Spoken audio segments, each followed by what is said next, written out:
الحمد لله رب العالمين والصلاة والسلام على سيد الأنبياء وأشرف المرسلين نبينا وسيدنا وحبيبنا محمد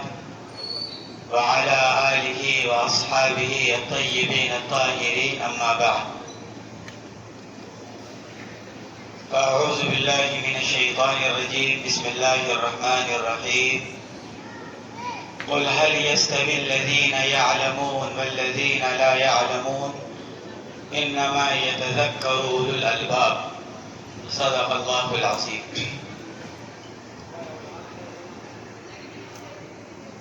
عزیزوں، دوستوں، بزرگوں اور بچوں، قرآن پاک کی جو آیت میں نے آپ حضرات کے سامنے پڑھی، اللہ رب العزت نے اس میں ارشاد فرمایا، نبی جی آپ یہ ارشاد فرما دیجئے، لوگوں کو خبر کر دیجئے،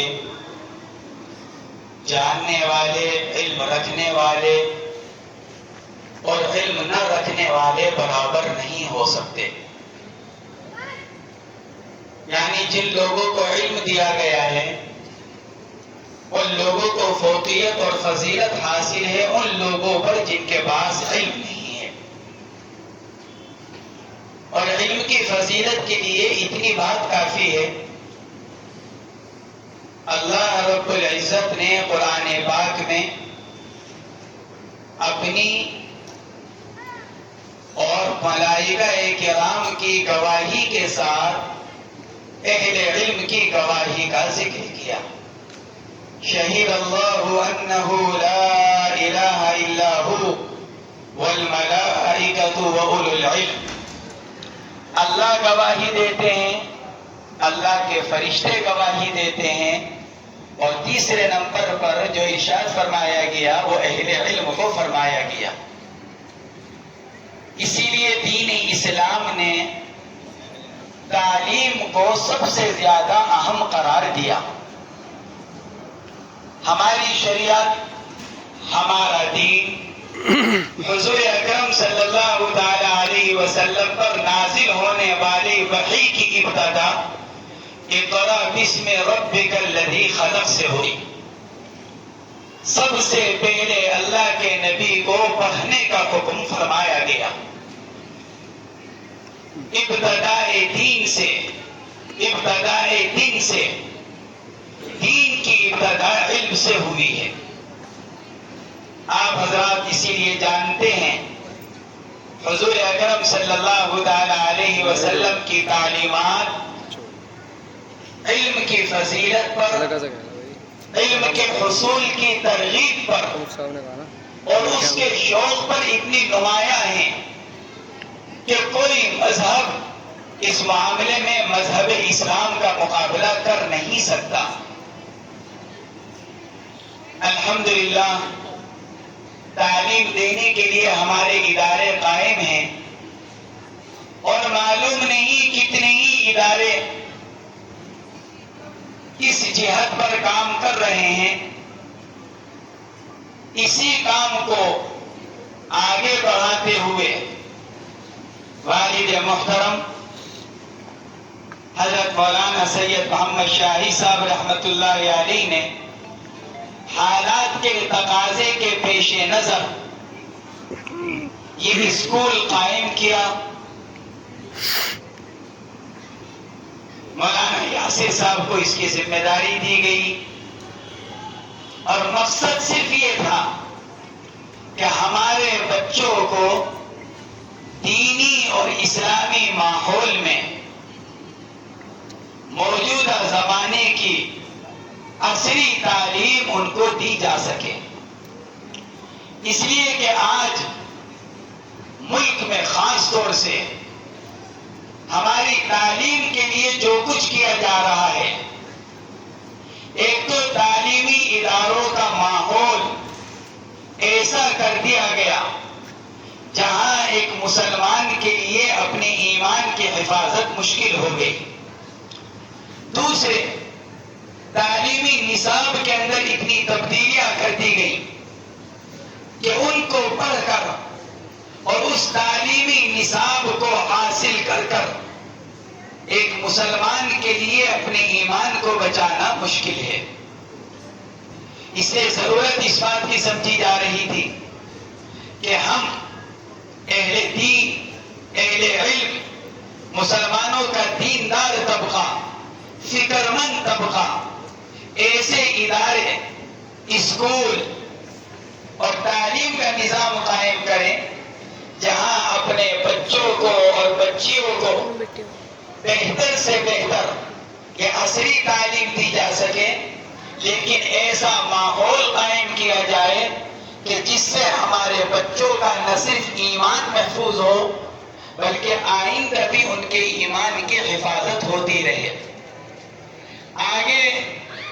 زندگی کے مختلف شعبے ہیں اور آگے بڑھنے کے بہت سے مواقع ہیں، بہت سے مراحل ہیں. یہاں سے بچوں کو نکل کر آگے ان مواقع کو استعمال کرنا ہے. ہم یہ چاہتے ہیں ہم اپنے بچوں کو دینی اعتبار سے اتنا پختہ کر دیں، مذہبی اعتبار سے ان کو اتنا شعور دے دیں کہ جب وہ یہاں سے نکل کر کسی اور ادارے میں تعلیم حاصل کرنے کے لیے جائیں یا زندگی کے اور شعبوں میں جائیں تو ان کو یہاں کی یہ بنیادی تعلیم ان کو ان کے ایمان پر ثابت قدم رکھے. اسی لیے ہم نے اس ادارے کو قائم کیا اور اسی بنیاد پر یہ ادارہ چلایا جا رہا ہے. ہمارا یہ اسکول اسی بنیاد پر چل رہا ہے. تعلیم کے بنیادی جو مقاصد ہیں ان مقاصد میں سب سے پہلا مقصد ہے عقیدہ اور ایمان کو مضبوط کرنا. ہر مسلمان کا عقیدہ بالخصوص اللہ کی وحدانیت، نبی علیہ الصلوۃ والسلام کی رسالت اور آخرت کی زندگی، یہ اسلام کے 3 بنیادی عقائد ہیں: توحید، رسالت، آخرت. اگر کسی انسان کے پاس یہ 3 بنیادی عقائد موجود ہیں وہ انسان مسلمان کہلائے جانے کے لائق ہے. اور اگر کسی انسان کو ان 3 بنیادی عقائد میں سے کسی عقیدے میں خدا نخواستہ شبہ پیدا ہو جائے یا وہ ان عقائد میں سے کسی عقیدے میں کمزور پڑ جائے تو پھر اس کا ایمان بھی محفوظ نہیں ہے. ہمارے اس اسکول کے جو بنیادی مقاصد ہیں اور مقاصد میں سے سب سے پہلا مقصد یہی ہے کہ عقیدہ اور ایمان کی جڑوں کو مضبوط کرنا. دوسرا مقصد غیر اسلامی نظریہ اور غیر اسلامی تہذیب سے ہمارے بچوں کی حفاظت. دیگر تعلیمی اداروں کے اندر جا کر جو ہمارے بچے غیر اسلامی تہذیب سے متاثر ہوتے ہیں، غیر اسلامی نظریات کو قبول کرتے ہیں، ہمارا مقصد یہ ہے کہ ہمارے بچے غیر اسلامی نظریہ اور غیر اسلامی تہذیبات سے محفوظ رہیں. تیسرا مقصد ہمارے بچوں کو یہاں تعلیم دینے کا یہ ہے کہ بچوں کی سیرت اور کردار سازی، بچوں کو بہترین انسان بنانے پر محنت کی جائے اور ان کو اس لائق بنایا جائے کہ ہمارے بچے خود بھی بہترین انسان بنے اور آگے چل کر معاشرے کی بھی کردار سازی کرنے کے لائق اور قابل ہو جائیں. یہ ہمارے یہاں کی تعلیم کا بنیادی مقصد ہے. چوتھا مقصد اپنے بچوں کی صلاحیتوں کے نشو و نما، اپنے بچوں کی صلاحیتوں کو بڑھانا، ان کو میدان عمل میں آگے کرنا اور ان کو اس قابل بنانا کہ وہ یہاں سے پڑھنے کے بعد آگے کسی بھی میدان عمل میں جائیں تو وہ اتنے مضبوط ہوں، ذہنی اعتبار سے، قابلیت کے اعتبار سے، علم کے اعتبار سے، اپنے عمل کے اعتبار سے، اپنے کردار کے اعتبار سے اور اپنے ایمان کے اعتبار سے کہ وہ زندگی کے جس شعبے میں آگے جائیں وہ اپنے کردار اور اپنی سیرت کو ایسا مضبوط رکھیں کہ ان کی پہچان ہر معاشرے میں اور ہر میدان میں ایک مسلمان کی حیثیت سے باقی رہے۔ پانچواں مقصد ہمارے یہاں کی اس تعلیم سے، ہمارے اس تعلیمی ادارے سے وہ یہ ہے کہ ہم اپنے بچوں کو اس لائق کر دیں کہ سماج کی اور معاشرے کی جو ذمہ داریاں ہر ایک فرد کے اوپر آتی ہیں، ہمارے بچے اس لائق ہو جائیں کہ وہ آگے چل کر سماج اور معاشرے کی ذمہ داریوں کو اٹھانے کے لائق ہو جائیں، اور سماج کی ذمہ داریوں کو نہ صرف ادا کرنے والے بلکہ سماج اور معاشرے میں اور اس کی اصلاح میں ایک اہم کردار ادا کرنے والے بن جائیں۔ یہ ہمارے اس ادارے کے مقاصد میں سے بنیادی مقاصد ہیں۔ انہی بنیادی مقاصد کی وجہ سے حضرت والد مرحوم نے اس ادارے کو قائم کیا، اس اسکول کو شروع کیا، اور آپ حضرات نے اسی بنیاد پر اپنے بچوں کو یہاں پڑھنے کے لیے بھیجا ہے، ورنہ تعلیمی اداروں کی شہر اور ضلع کے اندر کمی نہیں ہے۔ میں یوں کہتا ہوں، ہم سے بہتر ادارے موجود ہیں، پرانے ادارے موجود ہیں، اس سے مضبوط ادارے موجود ہیں، لیکن ہمارے بچوں کے والدین نے ہمارے اوپر اعتماد کیا، بہت سے اداروں سے اپنے بچوں کو اٹھا کر ہمارے اس ادارے میں انہوں نے اپنے بچوں کا داخلہ دلوایا،